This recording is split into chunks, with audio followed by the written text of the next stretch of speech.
विवक पतालन पाई विवखन चंद्र आकाश राम चरण हम पाइयो अमृत सतगुरु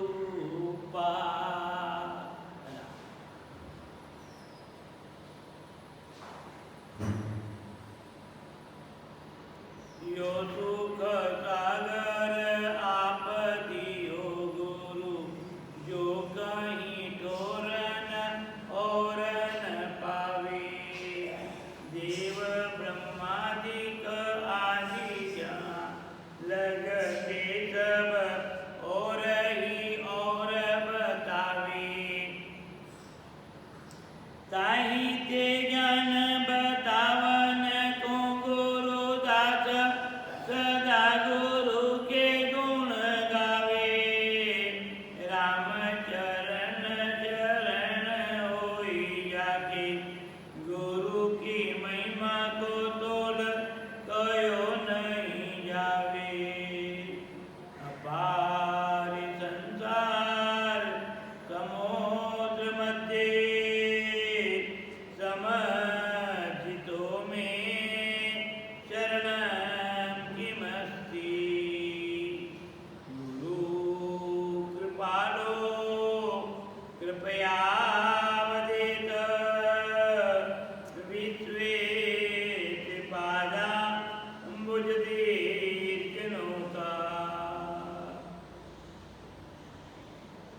अखिल दुरित पुंजं नंदनं देवानां भवजलनिधि पोतं पावनं पावनानां परम पुरुष धामं प्रापकं सुवासितानां श्रीराम चरण चरणं सततं नमामि श्रीराम चरण चरणं सततं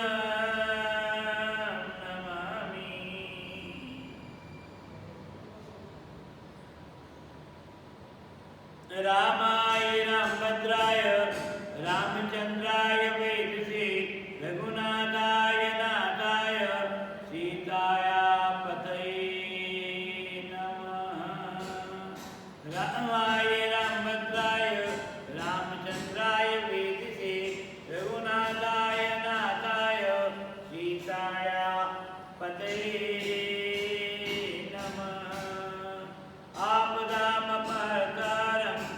दातारं सर्वसंपदां लोकाभिरामं श्रीरामं भूयो भूयो नमाम्यहम्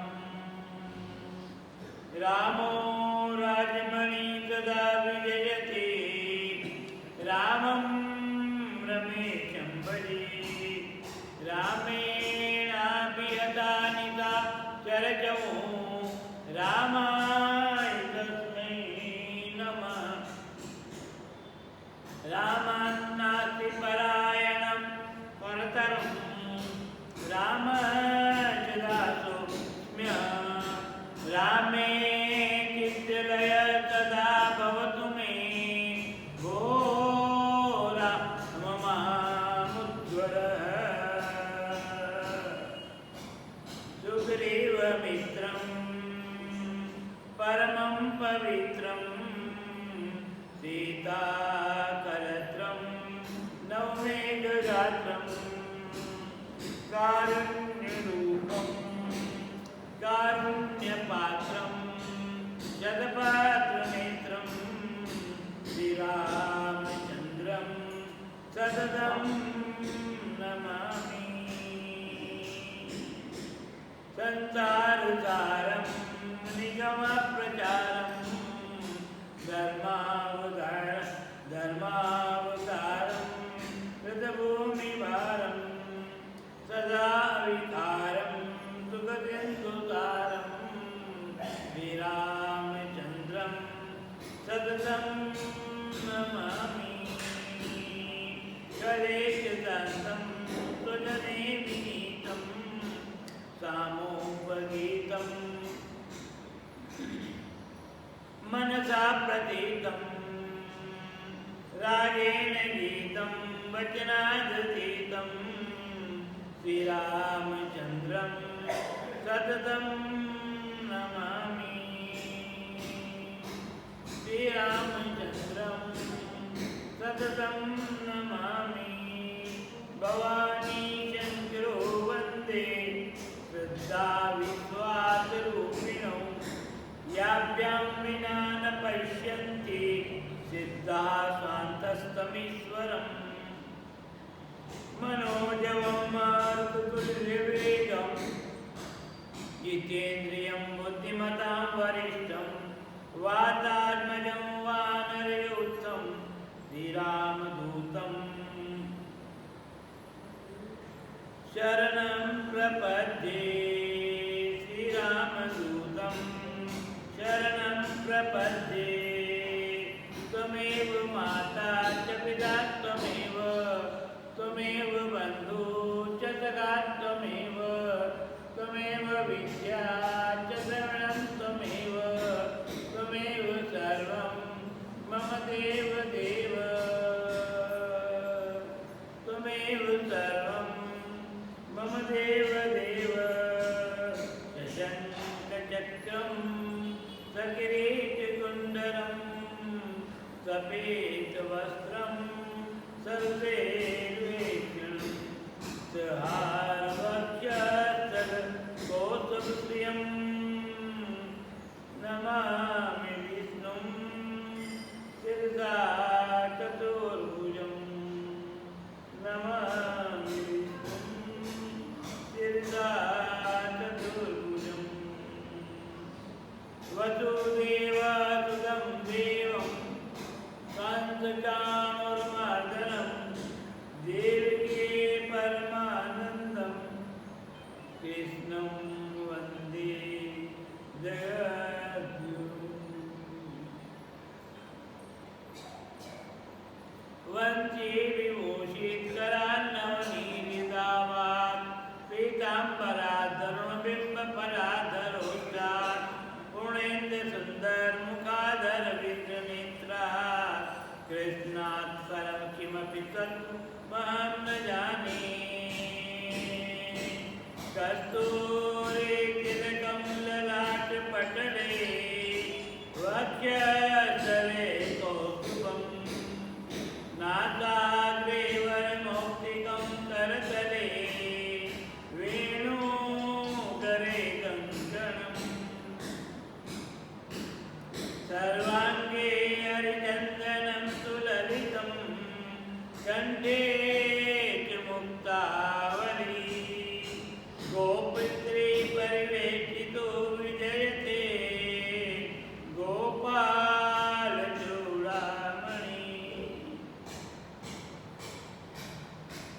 नारायणं नमस्कृत्यं नरं चैव नरोत्तमं देवीं सरस्वतीं व्यासं ततो जयमुदीरयेत्।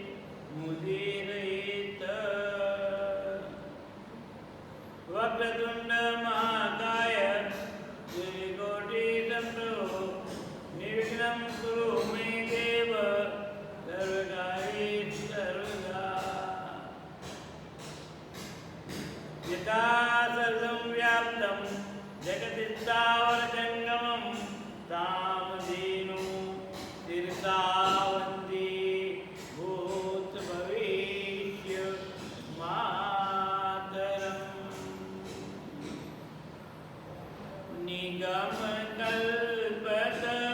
निगमकल्पतरोर्गलितं फलं शुकमुखादमृतं स्रवसंयुतं पिबत भागवतं रसमालयं मुहुरहो रसिका भुवि भावुका।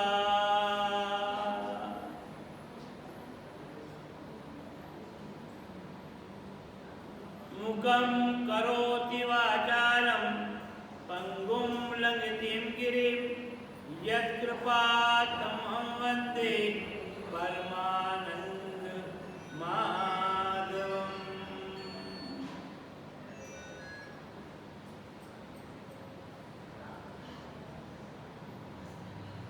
अविनाशी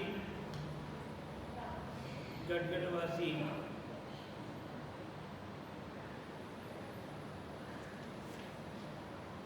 परमात्मा के इसी चरणों में बारंबार कोटिशः मन वचन वाणी और व्यवहार के माध्यम से प्रणाम निवेदन करता हूँ। सद्गुरुदेव भगवान के श्री चरणों में बारंबार प्रणाम निवेदन करते हुए भूत भविष्य वर्तमान तीनों ही युगों के महापुरुषों को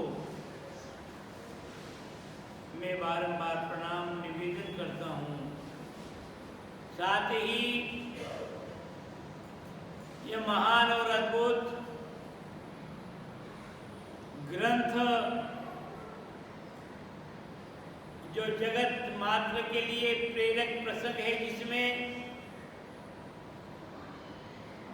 अशांत मन को शांत करने के तरीके हैं जिस शास्त्र में, और जिस शास्त्र को अपने शब्दों के द्वारा भावों को व्यक्त करने वाले महापुरुष स्वामी रामदास जी महाराज के श्री चरणों में मैं बारंबार प्रणाम निवेदन करता हूँ।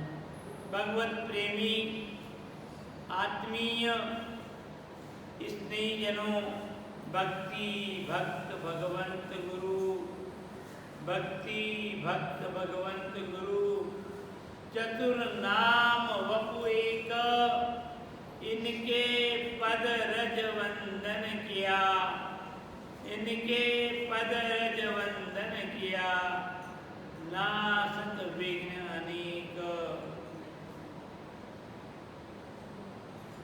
चारों ही का अलग अलग कहने में नामकरण अलग अलग है, किंतु यदि इनका महत्व देखें तो चारों के एक ही कार्य है और चारों एक ही है। जिनका नाम लेने से, जिनका स्मरण करने से ही, जिस प्रकार से गजानन जी का नाम लेते हैं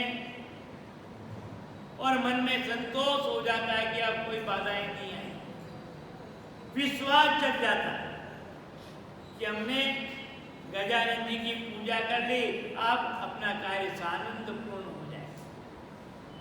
उसी प्रकार से भक्ति भक्त और परमात्मा, भक्ति भक्त भगवंत और जो थे गुरु, जो इन सबका बोध कराए, इन सबसे परिचय कराए, ये सब एक रूप में, एक स्वरूप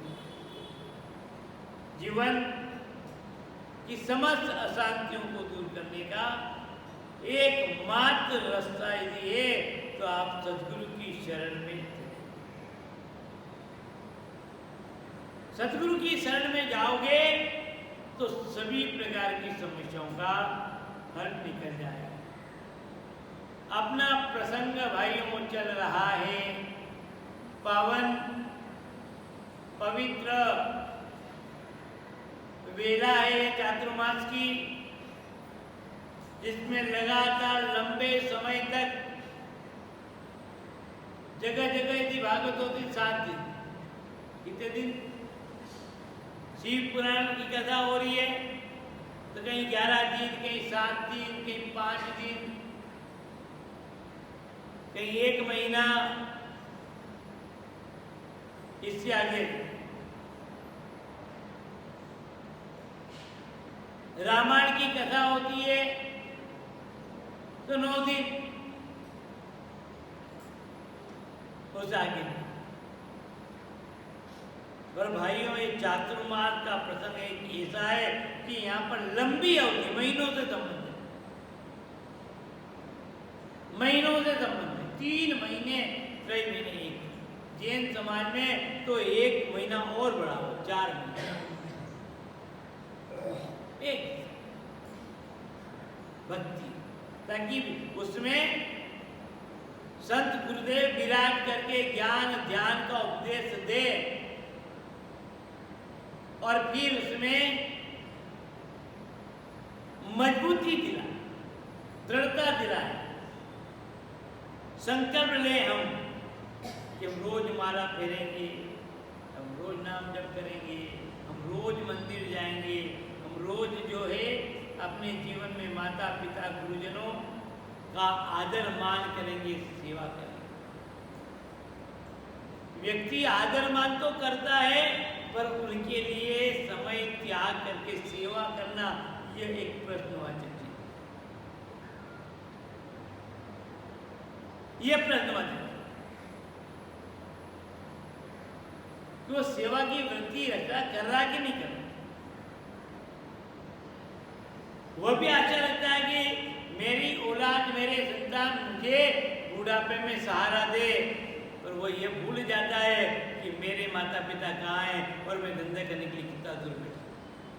उनकी क्या स्थिति हो रही है, वो अकेले, वो व्रत है, वो असक्त है, उनसे कार्य नहीं हो पा रहा। आदर चीज अलग है, सम्मान देना चीज अलग है, पर सेवा करना ये व्यक्ति का कर्तव्य है। कर्तव्य शास्त्रों के माध्यम से गुरु महाराज संत व्यक्ति को सम्मान देना तो कहते ही हैं, पर उसके साथ में सम्मान सत्कार सब है, पर सेवा की प्रवृत्ति संकल्प दिला, संकल्प सेवा, सेवा भाव प्राणी मात्र सभी। तो आइए भाइयों, अपना प्रसंग चल रहा है महात्मा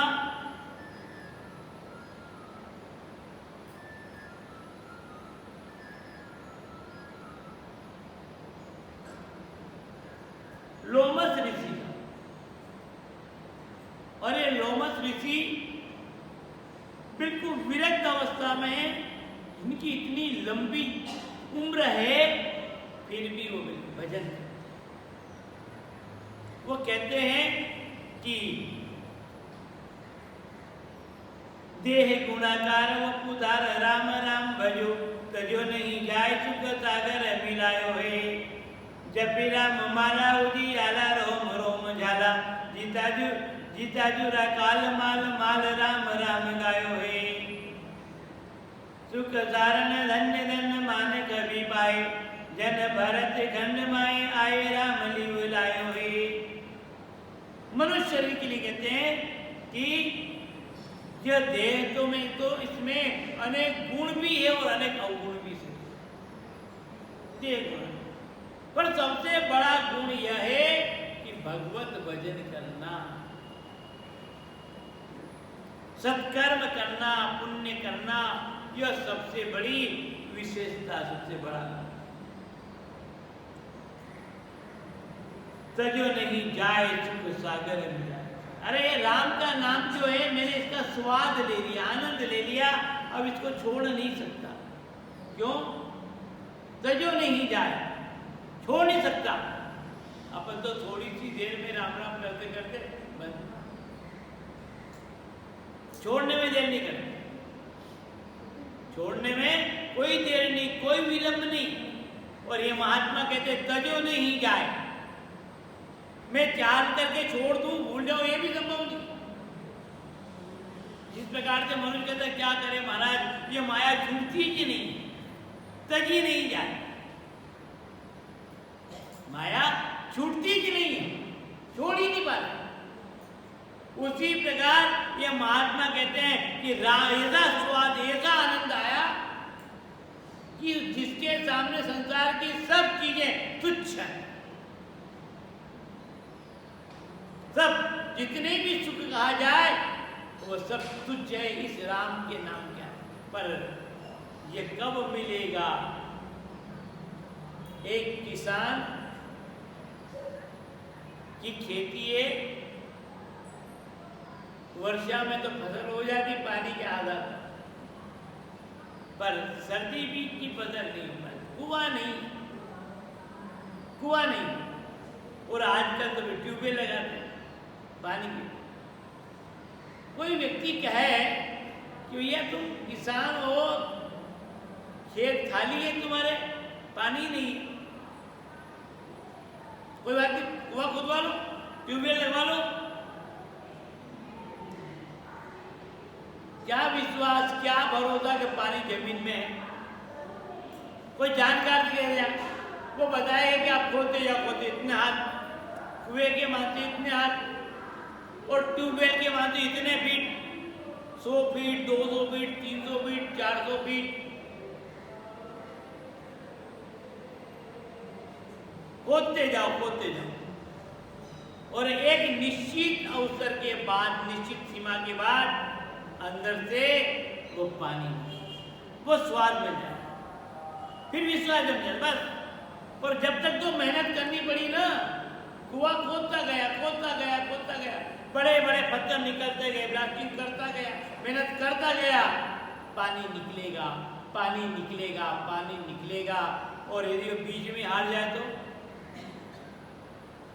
बीच में छोड़ दे तो बहुत पैसा लग गया अपने को नहीं, और नया लगाओ, फिर 1-2 दिन भाई एक ही जगह लगा दे तो बस एक को ही पकड़ ले, एक को पकड़, अलग अलग जगह जाने की जरूरत नहीं, वहां तेरे को मिले। और उसी एक में खोदता जाए तो पानी मिल जाए, और अच्छा पानी मिले तो सब मजा आ गया, आनंद आ गया। अब कोई कमी नहीं, मेहनत कर। तो यह आनंद, ये शुरू कहा कि आप तो कोई व्यक्ति कहे कि तुम जमीन बेच रहा था, कुआं बेच रहा, बेच दे, तो क्या नहीं अपनी बेच, अब छोड़, तो नहीं छोड़। क्यों? कि उसको धन मिल गया ऐसा। ये राम के नाम का स्मरण और जप करने में भी आपके अंदर जो है एक धन है, अमृत का, नामामृत, वो स्वाद। देखो, आपने कभी शारीरिक श्रम हाथों के द्वारा गेंती, फावड़े, चप्पल चलाया हुआ कभी जीवन में चलाए नहीं, और पहली बार चलाने लगे तो चलाओगे तो क्या होगा, हाथ में छाले पड़ जाएंगे, भोले हो जाएंगे, बड़े दर्द होगा, पीड़ा होगी, और मेरे तो हाथ में छाले हो गए, ये हो गए, ये दर्द हो रहा है, तकलीफ पड़ रही है, मैं तो ये काम नहीं करूँ, मेरे तो नहीं हो। तुम कोई भी नया काम करो, कुछ न कुछ तकलीफ तो पड़ेगी, पर वो व्यक्ति तो है, कोई बात नहीं, छाले हो गए तो, और छाले होने के बाद में फूट जाएंगे, फूटने के बाद में राहत में जाएगा। फिर आप इतनी जिंदगी भर तक ये चलाते रहो, आदत बढ़ जाएगी, फिर कुछ हो गई। फिर पूछा जाए, बोलो अब क्या हो रहा, ये चलाना बंद कर, दर्द नहीं था भाई, अब तो यदि मैं नहीं काम, परिश्रम नहीं करूं तो मेरे शरीर में पीड़ा होने लग जाती है। शारीरिक भारी काम करना बहुत जरूरी है, आवश्यक हो गया। उसी प्रकार राम के नाम का आप जाप करते जाएंगे तो करते करते आपके अंतःकरण में, कंठ में, कुछ ऊपर तालू के नीचे जिसके अपन एक लटकता हुआ रहता है, जिसे गांव की भाषा में कागड़ा, जाप करते जाएंगे तो उसमें से एक विशेष प्रकार का अमी, वो एक ही स्वर बोलेंगे। आप 24 ही घंटे भाषण देते रहे, ये कंठ अवरुद्ध हो जाएगा, कंठ बैठ जाएगा, गला बैठ जाएगा, पर वो रस का स्वाद नहीं आया। अभी क्या बोल रहे हैं, अभी क्या बोल रहा है, लग रहा है। पर जो व्यक्ति एक ईश्वर का उच्चारण करता, नाम जप करता है, और जो नाम जप करता है ना, तो उस कंठ का में से उसको जिस घट भीतर अमीय जरता है, जिस घट भीतर अमीय जरत है एक अखंडित धारा, वो अमृत, कोई दूसरे के घट नहीं है। अब इसके घट में निकलता होगा या इसके घट में निकलता होगा, ये सब जितने भी मनुष्य है ना, उन सभी के घट के अंदर वो अमृत है, वो अमृत है। पर उस अमृत को प्राप्त करने के लिए प्रयास करना, मेहनत करनी पड़ती, सत्पुरुष के चरणों में जाकर के बैठना। लौकिक सुख तो आपको बहुत मिल जाएंगे, पारलौकिक सुख भी मिल जाएंगे, पर वो अमृत का आनंद और उसका जाप करना, और एक दिन वो ग्रंथि फूटेगी, और जैसे ग्रंथि फूटी, वह पर्दा अलग हटा और एकदम से थैली जैसे कोई फट जाती सामान नीचे, जाप करते करते करते वो ग्रंथि फूटेगी, और फिर उसमें से लगातार अमृत की प्राप्ति, वो अमृत। तो यह कहते हैं महात्मा जी लोमस ऋषि कि अब छोड़ा नहीं जाए, क्यों? कि वो बहुमूल्य निधि अमृत मुझे मिला है, वो प्राप्त हुआ। और फिर एक काम ये भी क्या, ये कहाँ मिल रहा, किस जगह बैठे हैं हम? ये भरत खंड में, अर्थात भारत जैसी पवित्र भूमि में हम बैठ करके बैठे। यहाँ पर कोई भी कार्य, किसी भी प्रकार का कार्य करें तो उसका परिणाम अनंत गुना। जैसे किसान एक तो ऊसर भूमि में बीज बोए, जहाँ कोई पैदा ही नहीं तो बीज ही नष्ट हो जाए, और एक मारठी में बीज डाल दे तो बीज तो अंकुरित हो जाते हैं, फसल तो मिट्टी पर कम पैदा, उतनी नहीं हो, उसकी मेहनत ज्यादा होगी, परिणाम कम है। और एक ऐसी वजह जिससे अड्डान, गांव किसानों की भाषा में अड्डान, जिसके अंदर खूब मकई लेते हैं, खूब खाद था, मिट्टी बड़ी पवित्र, श्रेष्ठ, अंकुरित, उपजाऊ, और वहां पर वो एक दाना डाले, दो दाना डाले और अनेक गुना बढ़ जाते हैं। वो है ये उर्वरा शक्ति, पर इस मिट्टी में उर्वरा शक्ति बहुत ज्यादा है। तो ये भारत की भूमि एक ऐसी भूमि है कि यहाँ पर उर्वरा शक्ति बहुत तेज है, अध्यात्म, भौतिक, हर प्रकार की। आप पुण्य करेंगे तो अनंत गुना बढ़ जाए। जगह जगह पुण्य क्षेत्र, पवित्र क्षेत्र। तो इन्होंने ये भी पूछा, महाराज सारा संसार बनता है, सारे संसार में मृत्यु होती है, पर मेरी मृत्यु कब हो? अरे हम तो मौत से बचना चाहते हैं, और ये कहते हैं महाराज मेरी मृत्यु कब होगी? अब इनकी उम्र कितनी है तो कल मैंने बताई, पर देखना महाप्रलय हो जाए तो भी एक, हमारे यहाँ 4 युग है भाइयों, 4 युग में सतयुग सबसे बड़ा, सबसे सतयुग, और सतयुग के बाद त्रेता युग, ऊपर से चले, त्रेता के बाद द्वापर युग, और द्वापर के बाद फिर ये कलयुग, सबसे और नीचे से चले तो कलयुग, द्वापर युग, त्रेता युग, और उसके बाद सतयुग, और सतयुग पूरा हुआ उसके बाद वापस। इस प्रकार से अब आप ध्यान दें कि मार्कंडेय ऋषि की मृत्यु, तो उनका उम्र कितनी, उम्र के बारे में बात तो कल मैंने बताई थी, 4,04,02,000 बार जो है भगवान राम ने इस पृथ्वी पर अवतार लिया, ये उनको मालूम, ये देखा उन्होंने। जितनी भी बार राम आएगी तो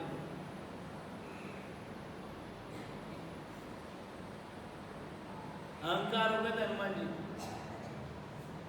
अहंकार हो गया। और उस अहंकार में कि यदि मैं नहीं होता ना तो ये काम कौन करता। उसी समय परमात्मा का पहला कार्य है कि किसी भी व्यक्ति के जीवन में अज्ञान जनित और विशेष करके भक्त के हृदय में अज्ञान जनित अहंकार आ जाए तो पहले वो कार्य करते हैं ये अहंकार आता है। लौटते तुम आए, प्यास लगी, तुमने जाके बावड़ी भरी हुई,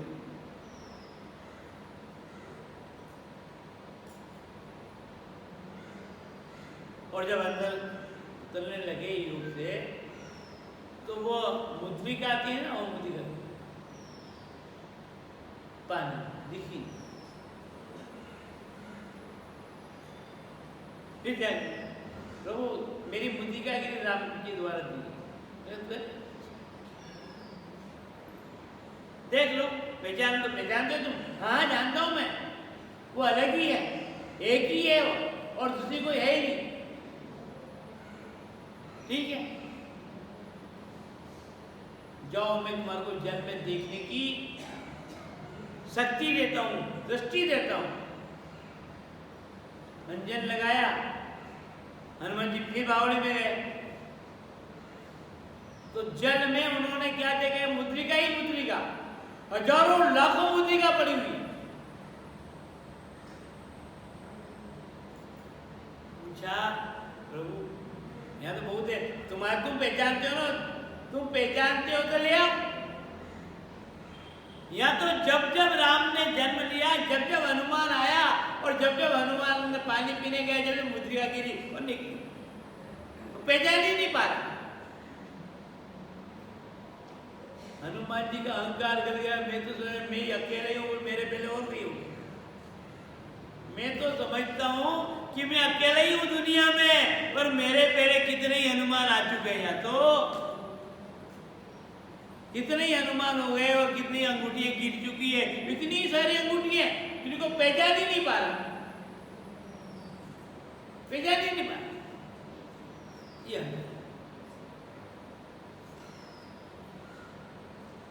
तो 32,000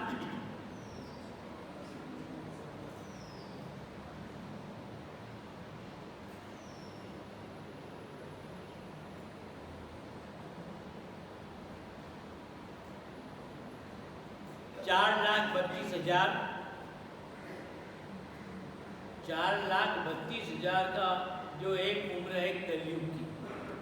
कलयुग की उम्र कितनी है? 4,32,000 वर्ष। यह है एक कलयुग की उम्र। अब कलयुग के बाद में आता है द्वापर युग। तो जो उम्र कलयुग की है ना, कलयुग की उम्र को डबल कर लो। जितनी उम्र कलयुग की है 4,32,000 कलयुग की उम्र है, तो द्वापर की कितनी हुई? 8,64,000 8,64,000 जो है यह द्वापर की उम्र। और त्रेता की उम्र निकालना है तो इसमें फिर दो डबल कर लो। इसकी उम्र कितनी है वो डबल कर लो, कितनी हुई? 17,28,000 वर्ष त्रेता युग की हुई। और सतयुग की उम्र कितनी है? तो सतयुग की उम्र इसकी भी डबल, 34,56,000 वर्ष एक कलयुग। अभी इतना कलयुग देख रहे हैं ना, तो अभी करीब 5200 वर्ष के लगभग हुए आया हो प्रवेश किया, ज्यादा नहीं हो। और उसमें इतना अंधकार कर रहा, इतना इसमें भी पापाचरण बढ़ता जा रहा, लोगों का नैतिक स्तर दिन प्रतिदिन कम होता जा रहा। अकर्मण्यता, पहले लोग किसी के यहाँ पर भोजन भी करते, अन्न का भी सेवन करते, जल भी पीते, तो वो सोचते कि पहले इसकी थोड़ी मेहनत कर दो, दाल की परिश्रम करो, फ्री का नहीं दो। अब तो इंतजार करते काम फ्री का मिल रहा है, कहते फ्री का मिल रहा है, और इतना चिंतन बदल गया। कोई व्यक्ति, दूसरी व्यक्ति हो, गरीब व्यक्ति हो, किसने काम दे दिया तो एहसान मानता कि आज मेरे को इसने काम दिया, यदि नहीं देता तो शाम को चूल्हा नहीं जलता। और आज ऐसा नहीं, क्या इनको गैराज के लिए काम करा रहा, फ्री में आए। चिंतन बदला हुआ ये कलयुग का, और घनघोर कलयुग आएगा ना तो पता नहीं क्या है। भागवत सब में वर्णन, आप भागवत सुनेंगे तो कलयुग की स्थिति का भी वर्णन आपको बताया जाएगा। घनघोर कलयुग में यह स्थिति आती है कि आप मंदिर जा रहे हैं, अभी तो दीपक लगा रहे हैं, यज्ञ हवन हो रहा है, आहुति दे रहे हैं, पर क्या स्थिति आएगी कि कोई व्यक्ति मंदिर में जाकर के एक बार दीपक लगा दे, अगरबत्ती लगा दे, तो पूरे नगर में चर्चा हो जाएगी उसने अगरबत्ती लगाई है, उसने अगरबत्ती लगाई है। आपकी उम्र कम से, आपकी हमारी उम्र 60-70 तो आसानी से मिली जाएगी, हो ही जाएगी, 80 तक भी पहुंच जाएंगे, पर उसके बाद मनुष्य की आयु घट जाएगी, वो मनुष्य की उम्र घट जाएगी। 20 साल तक हो गया, 25 साल हो गए तो बहुत उम्र, 25 साल बहुत उम्र, ये कलयुग। पुण्य, सत्कर्म, सेवा और स्वार्थ, ये संसार के जितने भी रिश्ते हैं ना, जो गहरे हैं, मजबूत हैं, हम निभा रहे हैं, लोग व्यवहार निभा रहे हैं, पर उसके बाद वो रिश्ते भी खत्म होता है। क्या पशु तुल्य जीवन हो जाए, पार्श्विक जीवन चरित्र है। धर्म क्या, उचित क्या, अनुचित क्या, व्यवहार क्या, अव्यवहार क्या, स्वार्थ, स्वार्थमय जीवन हो जाए, प्रलोभनमय जीवन हो जाए, तो ऐसी स्थिति। तो भाइयों, इस प्रकार से 71 बार ये चारों युग बीत जाते हैं तो एक कल्प होता है। चारों युग में एक कल्प, और एक कल्प के बाद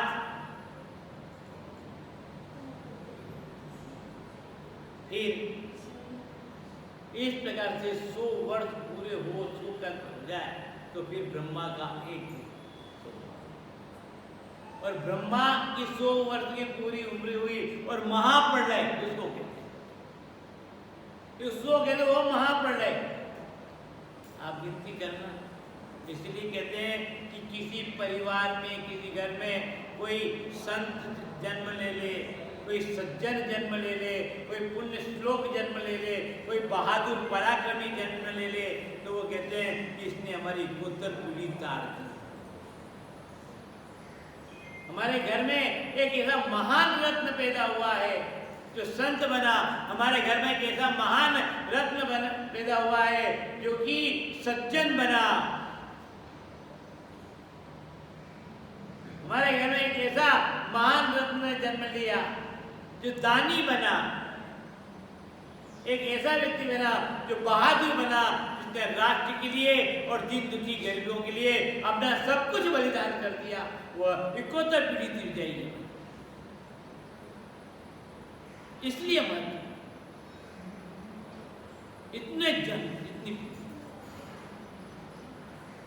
ये लोग उसके पुण्य से वो दिल जाते।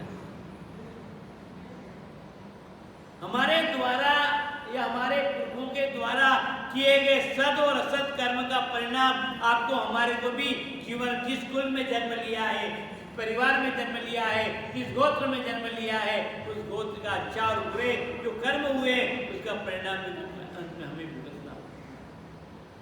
पुण्य है तो पुण्य के रूप में मेरे को भुगतना पड़ेगा। कोई ऐसा नराधम ने जन्म ले लिया तो उसके तो कुछ बहुत ज्यादा थे मिलेंगे, पर आगे हमारे तो क्षीण हो गए ना। वो खजाना पुण्य का वो तो उसने नष्ट कर लिया, उसने तो भुगता नहीं, पर अब वो फल अपने को भुगतो, अपने को भुगतना। जब तक तेरे पुण्य का, जब तक तेरे पुण्य का आवत नाही अंत, तब तक तुझको माप है, तब तक तुझको माप है, गुनाह करो अनंत। जब तक तुमने अपने जीवन में या तुम्हारे पुरखों के जीवन के पुण्य है घर में, तब तक तो कोई बात ही नहीं, कोई असर नहीं होगा। पर जैसे ही वो खत्म हो जाएगा उसके बाद में अब कहते साहब ये आदमी तो बहुत अधर्मी है, बहुत गलत कार्य करता है, पर इसके तो नख में रोग नहीं है इसके। हाँ, ये तो करे पाप तो खाएगा। क्या कहते लोग? करे पाप तो अधर्मी, झूठ बोलता, बीमारी करता, रिश्वत करता, ये करता फिरता है, तो कुछ भी नहीं। अरे कुछ भी नहीं का नंबर आने वाला है। और जमाना संत दास, और जमाना संत दास आगे पीछे होए, और जमाना संत दास आगे पीछे होए, और कलयुग हाथों हाथ है, कलयुग हाथों हाथ है, बुरा करो मत कोई। आपसे अच्छा नहीं हो तो मत करो। आप अपने जीवन में किसी का भला नहीं कर सकते तो मत करो, कोई बात नहीं, पर कम से कम कोई व्यक्ति भला कर रहा है तो उसको तो मत रोको, उसकी कमियां तो मत देखो राम, उसकी तो बुराइयां मत देखो। आप मंदिर नहीं गए मत जाओ, पर कोई जानने वाले के लिए आप रास्ते में पत्थर तो मत डालो, उसकी टीका टिप्पणी निंदा तो मत करो, उसको जाने से रोको तो मत, आप मत जाओ। पर ये जीव का स्वभाव है, मैं नहीं जाता हूँ ठीक है जाए। महापुरुषों ने कहा और जमाना संत दास आगे पीछे होए, कलयुग हाथों हाथ है, बुरा करो मत कोई, किसी का बुरा। तो महात्मा ने पूछ लिया लोमस ऋषि जी ने कि आप बताओ कि मेरी मृत्यु कब? मैंने कितनी बार महाप्रलय को देखा है आकाश में जाकर, अर्थात ब्रह्मांड में या आकाश में, ब्रह्मांड में मैं अपने प्राण तत्व को, मैं अभी हम जो है ना आंखों से देख रहे हैं, व्यक्ति को देख रहे हैं, तो पर क्या कहलाते हैं? दृष्टा, ये देखने वाला। ये कौन है देखने वाले? हम सब दृष्टा, पर हम बाहरी दृष्टा हैं।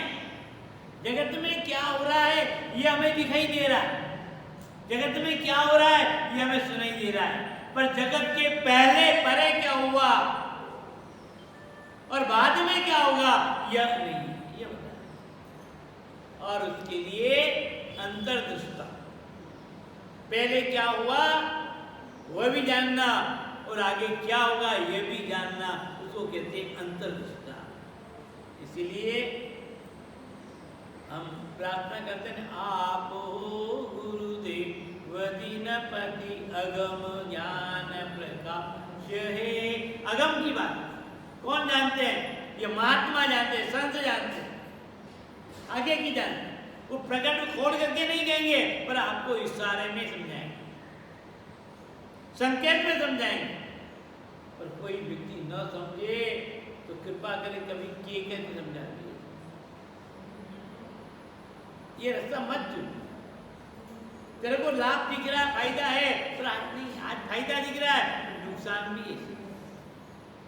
ये तेरे जीवन में घातक है, तेरे जीवन में यह एक प्रकार से बाधक है, मत कर। ये भी वो अगम की जाने, वो सत्पुरुष, वो महात्मा, वो संत, इसलिए जीव को संतों से जुड़े। इसलिए गुरु का महत्व पूछ लिया इनसे कि मेरी मृत्यु का योग क्या है, मैं कैसे मरूंगा? तो बहुत सरल, मरना आसान है क्या? अरे तुम अपने जीवन में किसी ब्राह्मण की निंदा कर लो, तुम्हारी मृत्यु हो गई। इतनी बड़ी उम्र, इतनी बड़ी उम्र, और मृत्यु का कारण क्या बताया? लोमस ऋषि की मृत्यु कैसे हो? लोमस ऋषि की मृत्यु का कारण कैसे हो? तो कहा कि तुम्हारी मृत्यु का कारण, तुम किसी भी ब्राह्मण की निंदा करोगे तो तुम्हारी मृत्यु संभव है। अब ये सामान्य बात है ना, सामान्य बात है। हम किसी की भी निंदा करते, कुछ भी बोलते, किसी की बात सुन के बाहर से सुनी, अब तो सत्य कहा कि झूठ वो कहा, उसको आगे अपन ने और बढ़ा दिया, बढ़ चढ़ के कह दिया। अब कितना बड़ा तो जिसके पास में इतनी बड़ी उम्र है, मृत्यु का पता नहीं, पर सीमा बता दी कि तुम्हारी सीमा यह है कि तुमने जीवन में कभी ब्राह्मण की निंदा की, तो समझ जाना उसी क्षण मेरी मृत्यु हुई। ये घटना मौत, अपने को तो मौत के ही पता नहीं, और गारंटी भी नहीं। कोई गारंटी है क्या? कुछ भी गारंटी। इसलिए स्वामी जी महाराज कहते हैं कि काची शीशी काच की, और कारीगर को काम, और ढबको ला गया फुर्ती, बेगा बदलो राम। कबीर कहता है काल करे तो आज कर, और आज करे तो अब। कबीर कहता है कि काल करे तो आज कर, और आज करे तो अब, और पल में प्रलय होगी, बहुरी करेगा कब। एक क्षण में क्या हो जाए, प्रलय क्या है? आपकी मेरी आंखें बंद हुई तो प्रलय हो गया। संसार चल रहा है पर अपन तो नहीं है ना, प्रलय हो गया अपने लिए। जो कार्य अपने को करना कल करेंगे, कल का आज ही कर लो ना। पर आज का कबीर क्या कहता है? आज का कबीर दूसरी भाषा बोलता है, ये हो महात्मा कबीर। पर आज का महात्मा, आज के युग का व्यक्ति कहता है कि आज करे तो काल कर, आज करे तो काल कर, और काल करे तो परसों। आज करे तो काल कर, और काल करे तो परसों। अड़सो बढ़तो क्या करता, करूं करूं क्या करता है, जीना है बढ़तो, क्या करा करे, बहुत वर्षों देंगे, इतनी जल्दी मर जाएंगे क्या? मरे मेरा दुश्मन, मैं क्यों मरूं? दुश्मन को, तेरा दुश्मन मरे तो क्या बात, तेरी बात जो है वचन सिद्ध हो जाए, और कहीं उल्टी बात आ जाए, वापस रिटर्न आ जाए, तो कोई तेरे दुश्मन ही, तू तेरा दुश्मन होगा, पर तू भी तो किसी का दुश्मन होगा। तेरा कोई दुश्मन हो पर तू भी तो किसी का दुश्मन है, और वही बात टकरा करके वापस आ जाए तो। एक बार एक महात्मा चरण धो रहे थे, पाँव वो साधन, हाथ में जल पात्र था,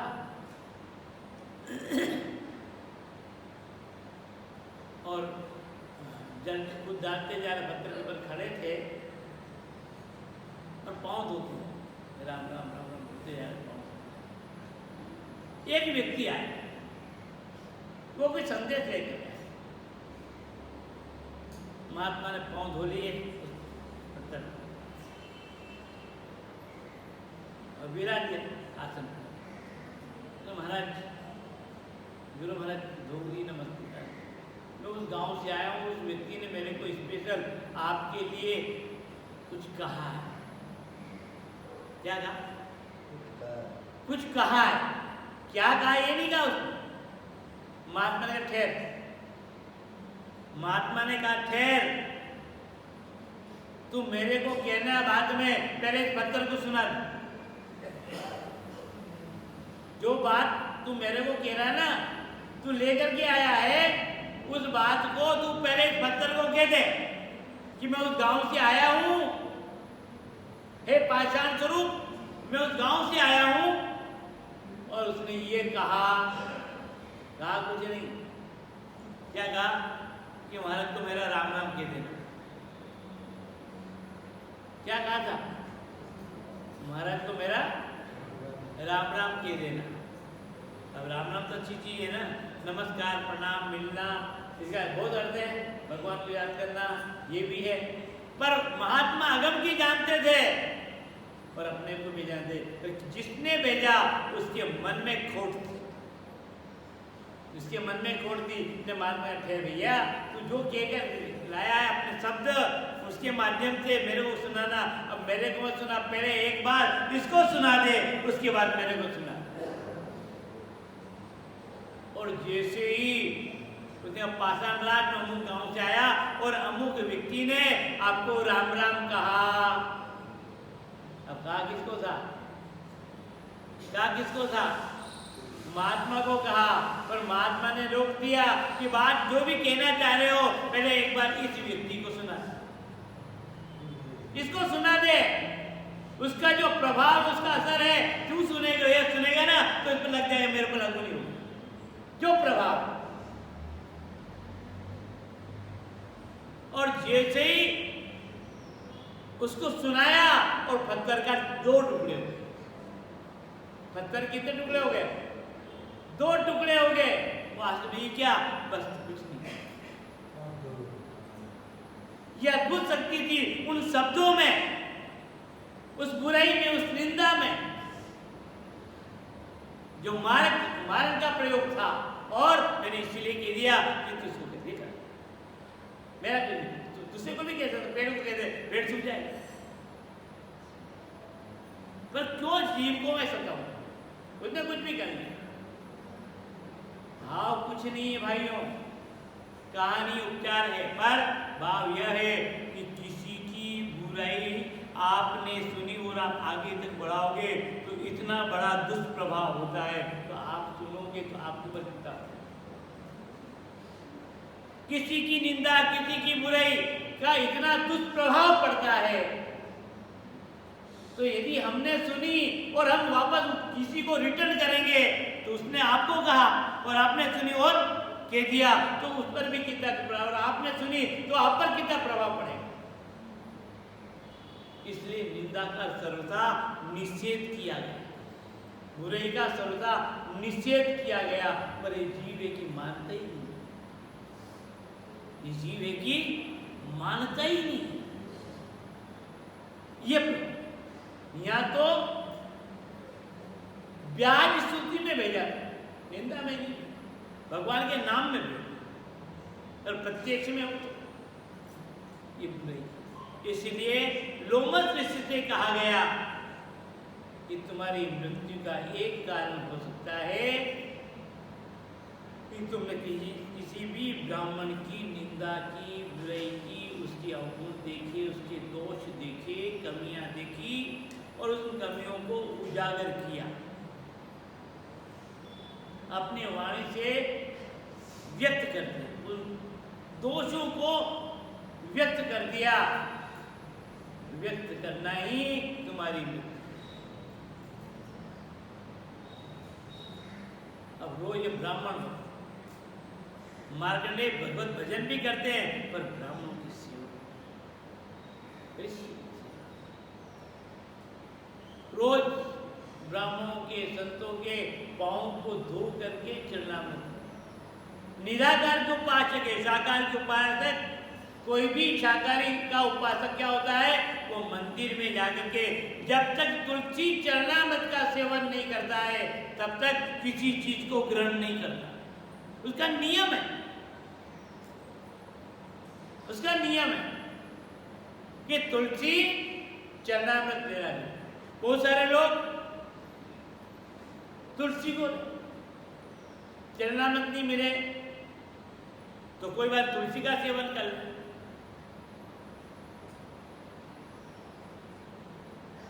और बहुत सारे कहीं मिले या ना मिले, हर चीज में पहले तुलसी। जेब में पुड़िया बना करके तुलसी, चाहे वो ताजा हो चाहे वो भले 2 महीने की 3 महीने की, तुलसी कभी बासी नहीं होती। तुलसी कभी बासी नहीं, कभी अपवित्र नहीं होती। वो अपवित्र को भी पवित्र करने वाली गंगा कभी भी अपवित्र नहीं होती है।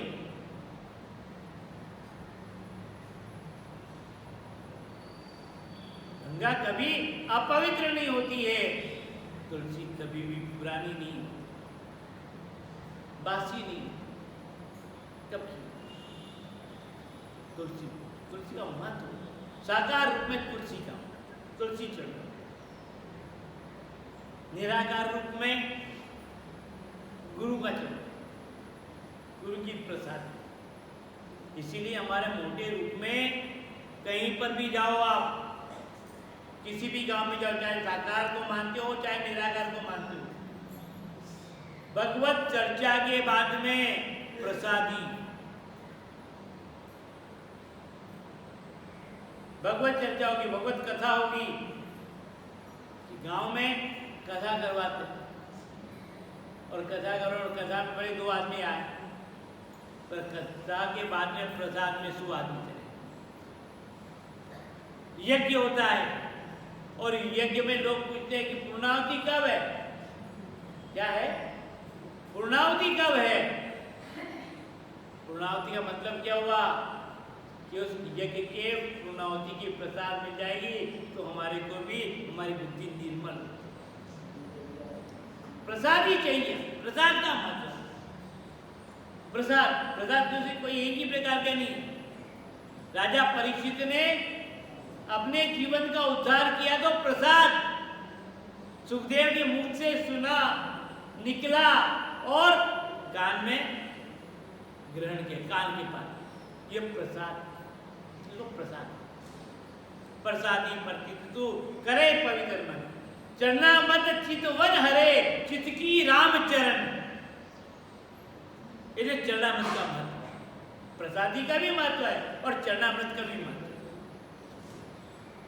इसलिए मंदिरों में, सत्संग में, सार्वजनिक कार्यक्रम में लोग सबसे ज्यादा जो है वह अपने आप का धन का उपयोग प्रसादी वितरण करवाने में। आज मेरी प्रसादी आज आपके पर्दारों में देखा, रोज आरती रोज लगा, और कभी कभी तो दीजिए ने प्रसादी, आज मेरा नंबर, बड़ी प्रसन्नता होती। ये प्रसादी है अपने द्वारा किए गए, उपार्जित किए गए धन का सदुपयोग।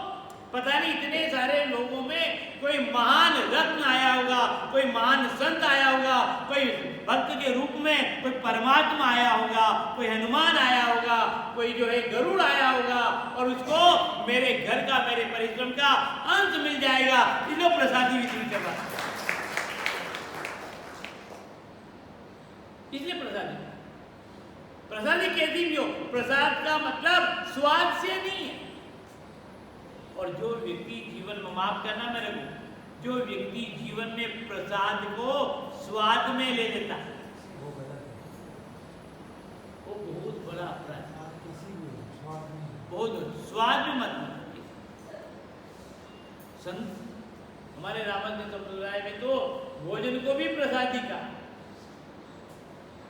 संतों को आह्वान करते, भक्तों को आह्वान करते, प्रसाद पर। ये प्रसाद कैसा भी बना, जो भी है, किसी प्रकार का प्रसाद पर, रूखा सूखा है तो भावनाओं से परिपूर्ण, ताजा भाती कैसे भी।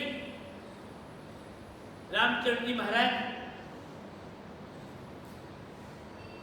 चाक्षु क्षेत्र में भ्रमण कर रहे, जयपुर जिले की तहसील है, और एक खेत में बैठ करके भजन कर रहे।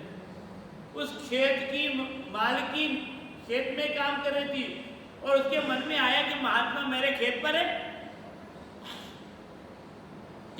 मैं भोजन बना के ले आऊं, गरम गरम भोजन बना के। महात्मा तो समाधिस्थ थे, थोड़ी थोड़ी देर में देखती जाती, पर महात्मा बैठे हुए भोजन बना के लाई, पर देखा कि महात्मा उठे ही नहीं, सूर्यास्त हो गए, घर जाना जरूरी पड़ेगा, अकेली हूँ, घर जाऊँ, शाम को घर चली। और वो भोजन जो लाई थी ना, वो भोजन एक पेड़ की शाखा पर बांध दिया कपड़े में। पुराने जमाने में भोजन ले जाने के लिए कपड़े में बांध करके ले जाते, भोजन रखने के लिए अब तो बहुत सारे साधन था, पर पहले तो वो टोकरी बांस की, उसी में। अब टोकरी पता नहीं, अब टोकरी की वजह से कि आपने गरम गरम भोजन रख भी दिया, फुल के रख दिए, वो कड़क नहीं होंगे, हवा का असर नहीं होगा, चिट्ठियां नहीं पड़ेगी, और आपने जैसे चिट्ठे पड़ जाए, ठंडे होते, खाने की इच्छा नहीं होती। पर एक विशेषता थी हमारे यहाँ, संस्कारों के साथ में, संस्कृति के साथ में वैज्ञानिक तथ्य छिपा हुआ, लॉजिक छिपा हुआ, पर हम अपने आप को ज्यादा सभ्य मानने के लिए, आपने देखा होगा कि आप किसी टिफिन में भोजन रखिए गरम गरम, वाष्प निकलेगी, भाप निकलेगी और सब नमी आएगी। आपके साथ गरम भोजन निकल रही है, पर वहाँ वो जो चीजें था, वो जो तरीके थे, उसमें ग्रहण करने की क्षमता, वाष्प को अपने आप में ग्रहण करने की क्षमता थी, जिससे भोजन सुरक्षित रहे, व्यवस्थित रहे। ठंडा हो सकता है पर दूषित नहीं हो सकता है। और आज गर्म रहेगा पर हो सकता है दूषित हो जाए, गर्म हो सकता पर दूषित हो जाए। पहले ये ज्ञान, ये ताकि व्यक्ति जो भी इस आहार को करे, भोजन को करे, वो स्वस्थ बना रहे, दीर्घायु बने। हमारा भोजन भी हमारी शरीर की अनेक प्रकार की व्याधियों को मिटाने वाला हो, ऐसा हो। एक दिन हो गया, दूसरे दिन वापस आई, महात्मा जी विराजमान, रोटी टंगी हुई, दिन भर काम किया, उसके मन में आया चलो रोटी तो है, टंगी रहने दो, अब जब कभी महात्मा उठेंगे तो मैं दौड़ के घर से जाकर बना करके ले आऊंगा। दिन भर उसने खेत में काम किया, 12 बार काम भी कर दिया थी और देखती जाती दूर से ही, बात में क्यों अपन के ध्यान में पकड़, फिर सूर्यास्त हो गया, फिर चली गई, भोजन वही बंधा हो, और दूसरे फिर आ गए खेत का रोज ही आना, महात्मा वहीं बैठे हुए, स्वामी जी महाराज वहीं विराजमान, और फिर देखा तो भोजन तो टका हो, और उसने इसलिए टांगे रखे, कदाचित महात्मा को भूख लगे, दृष्टि पड़े कि भोजन रखा हो आपने, तो उसकी भी बुद्धि भी नहीं आई, भोजन बदल दो, तो भोजन बदल रहा है।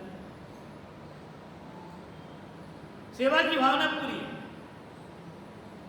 अब तो 3 दिन का बासी भोजन हो गया है, और अब जब भी महात्मा में रहूंगी और जब भी होगा मैं दौड़ कर घर से बना रहा हूँ, क्या देर है। पर जैसे 12 बजी, 1 बजी और महात्मा की समाधि खुली, और समाधि खुलते ही महात्मा जी ने आसन छोड़ा, खड़े हुए, वो दौड़ के पास में आई, प्रणाम किया, नमस्कार किया।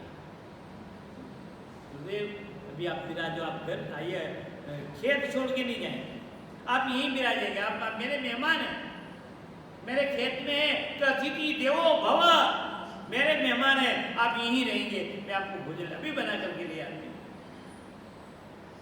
अभी बना के ले आती हूँ, थोड़ी देर हो, कष्ट तकलीफ। महात्मा ने कहा बेटी भोजन तो तू पहले 3 दिन पहले ले आई है, भोजन कब लाई? तेरे घर आदित्य को मैंने 3 दिन पहले ही तू भोजन ले आई, मेरे सामने भोजन रखा है, तू तो यही दे दे, तेरी इच्छा भोजन कराने की है तो कोई बात नहीं, भोजन हर गुमान पड़ी, संकोच में पड़ गई, ठंडा है, बासी है, 3 दिन का, ऐसा है नहीं, तो महाप्रसाद तो उतार तो सही। उस झाड़ से, वृक्ष से वह रोटियों की पोटली बंधी हुई जो थी उसको नीचे उतारा, और वो क्या देखती है कि जैसे घर से गरम गरम बना करके लाई थी, वहां पर वो रोटी अभी भी गरम की गरम। ये प्रसाद है, ये प्रसाद की महिमा है, ये प्रसाद के देखो। हम प्रसाद को कभी जीवन में स्वाद में नहीं ले, कभी स्वाद में नहीं ले, जैसा भी ये प्रसाद। मीरा जी चरणामृत को जार में ले लेती तो क्या वो अमृत बनता? जबकि उसको पहले से सूचना मिल गई थी, उसके भी गुप्तचरों ने मीरा से कह दिया था कि माता जी सावधान रहना, जो राणा आपके देवर है ना, वो राणा आपके दुश्मन है, वो आपको भोजन में किसी में भी किसी के भी माध्यम से आपको जहर दे करके मरवा सकते हैं। कोई भी यदि राणा के द्वारा कोई चीज आती है तो आप लेना मत। ये गुप्तचरों के द्वारा मीरा के पास संदेश चला गया था। पर क्या कहा उसने? कहा कि यह चरणामृत है, ठाकुर जी का चरणामृत है। तो उसने मालूम होते हुए कि जहर है, साकार बनकर के जहर आया, पर कहा कि चरणामृत है, तो उसने जहर पहले कही गई बात नहीं मानी और चरणामृत पी गई, और मीरा का नाम अमर हो गया। मीरा का नाम, ये अपने विचार, अपने भाव, ये श्रद्धा कितनी है, किस कोटि की श्रद्धा है, कैसी श्रद्धा है, कहीं पर दोष नहीं, कोई विकृति नहीं, जो सत्संग संत समान है। काया निर्मल थाई जाए संतो ना संगमा। संतों के पास में जाओ तो हमारे कर्म तो ठीक है, शरीर और मन वृत्ति सब पवित्र, परंतु वापस अंतःकरण में वह अंकुरण क्षमता वह समाप्त हो जाना चाहिए। जब तक अंतःकरण में ये वासनाओं की अंकुरण क्षमता है, राग द्वेष छल कपट मोह प्रपंच के, तब तक आप करेंगे तो फिर प्रकट हो जाए समय उसको मिले। और ये एक दिन का विषय नहीं है, 2 दिन का विषय नहीं, 1 साल का विषय, धीरे धीरे कम। भाइयों, मृत्यु का कारण बता दिया। अब ये रोज ब्राह्मणों का रोज ही चरणों तक लेते, चरण धो करके, कोई भी ब्राह्मण हो, परिचित हो अपरिचित हो, कोई ब्राह्मण हो, ब्राह्मणों का चरणों तक जा रहे थे। एक दृश्य देखा वनवास में, जंगल में एक दृश्य देखा, और दृश्य क्या देखा कि एक गड्ढे में बहुत थोड़ा सा पानी, बहुत थोड़ा पानी, और उस गड्ढे में थोड़े पानी में कीचड़ ही कीचड़। उस कीचड़ में एक सुअर वो लौट जाती है।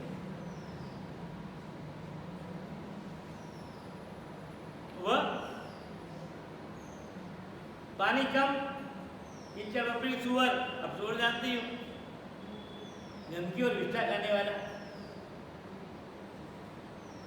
हर व्यक्ति घृणा करता है, और वह ना रो सकते। एक महिला के गोद में 2 बालक, एक महिला के गोद में 2 बालक, और दोनों बालक की उम्र करीब करीब बराबर, जुड़वा के लोग, उसी के अंश से पैदा हुआ जुड़वा, और दोनों बालक जुड़वा है। उस महिला ने पहले एक बालक को दूध पिलाया, पहले एक बालक को दूध पिलाया, और उस बालक ने दूध पी लिया, वो तृप्त हो गया। उस बालक को सुला दिया नीचे भूमि पर, फिर खड़ी हुई। खड़ी होने के बाद वो गंदा पानी था ना, जिसमें पानी वैसे थोड़ा, और फिर सुअर नहा करके गया, गंदगी करके गया, उससे उस स्तन को धोया, स्तन को धोया और उसके बाद दूसरे बालक को दूध पिलाया। यह दृश्य लोमस ऋषि ने देखा। यह दृश्य लोमस ऋषि ने देखा। अब लोमस ऋषि के कितने उच्च श्रेणी के विचारधारा है ये समझना। इस कहानी के पीछे और कोई रहस्य नहीं है। उनकी दीर्घायु होने की रहस्य क्या है? ऋषि ने पूछे, देवी दोनों बालक तेरे हैं, दोनों बालक तेरे हैं, और फिर तू ही दूध पिला रही है, और एक बालक को दूध पिलाने के बाद स्तनों को तेने धोया और फिर दूसरे बालक को दूध पिलाया। इसके पीछे कारण क्या है? ऐसी कौन सी पवित्रता की तेने? जल गंदा है, सुअर नहा करके गया है, जल वैसे ही गंदा, अभी सुअर फिर नहा के गया, उसके बाद तेने अपने स्तर को धोया। कौन सी पवित्रता? गंदगी में और गंदगी, गंदगी में और गंदगी।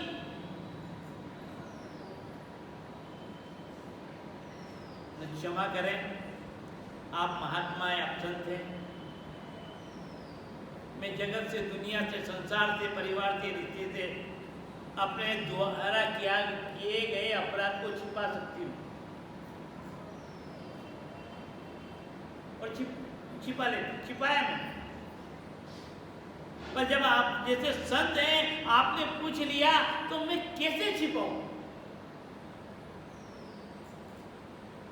आपने पूछा और मुझे मालूम है कि यदि मैंने मेरे अपराध में आपको, मेरी गलती आपको प्रकट कर भी दूंगी तो आपको कहने से मेरे अपराध समाप्त भी हो जाएंगे।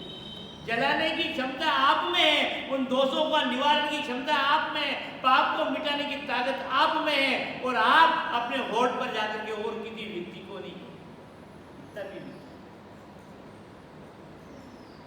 पर दुनिया है ना, उनको कितना ही भी गुप्त से गुप्त, कितना ही अपना तो मानकर करेंगे और कितना विश्वास मानकर करेंगे और कोई भी बात कह देंगे, सामने तो नहीं कहेंगे, पर 1 साल, 2 साल, 5 साल, 10 साल, 15 साल, 20 साल, 25 साल के बाद में जब कभी वैचारिक मतभेद होगा तो वो भेद खुल जाएगा। अब क्या होगा? बोल खुल गई ना 25 साल के बाद। ये जगत का विश्वास और संत का विश्वास, भले कुछ भी हो जाए, जो आप कह देंगे और सुन लेंगे माफ भी हो जाएगा, और दुनिया के सामने ये कभी नहीं कहेंगे कि ऐसा अपराध किया है। उसके दोष को कभी देख करके उससे उपेक्षा, उससे घृणा, उसका अपमान, उसका जो तिरस्कार आप संत कभी नहीं करते। अपराधी तो जाने। प्रभु सत्य बात तो यह है कि पहले में जिस बालक को दूध पिला रही थी ना, वो मेरे पति के अंश का था। उनके अंश से उस बालक ने जन्म लिया, और दूसरे बालक को मैंने दूध को, स्तन को दूध धोकर खिलाया। ये ब्राह्मण का अंश, ये मेरे पति का अंश नहीं था। ब्राह्मण के अंश से मेरा पुत्र, बेटे दोनों मेरे ही हैं, पर अंश दोनों के अलग अलग, अंश दोनों के अलग हैं। जन्म मैंने दिया है, इसलिए मैंने इसका ब्राह्मणत्व क्यों नष्ट करूं? इस बालक का ब्राह्मणत्व नष्ट क्यों करूं? शूद्र के झूठे स्तन को मैं इसके मुख में कैसे दूं? ये ब्राह्मण का अंश है। लोमस ऋषि ने बात सुनी, उनको भी ध्यान आया, वो मेरा रोज का नियम था, आज सुबह से शाम तक मेरे को कोई ब्राह्मण नहीं मिला, और आज ये ब्राह्मण बालक मिला है। ये बालक तो है, पर ब्राह्मण का अंश का है। तुरंत उसी गंदे जल से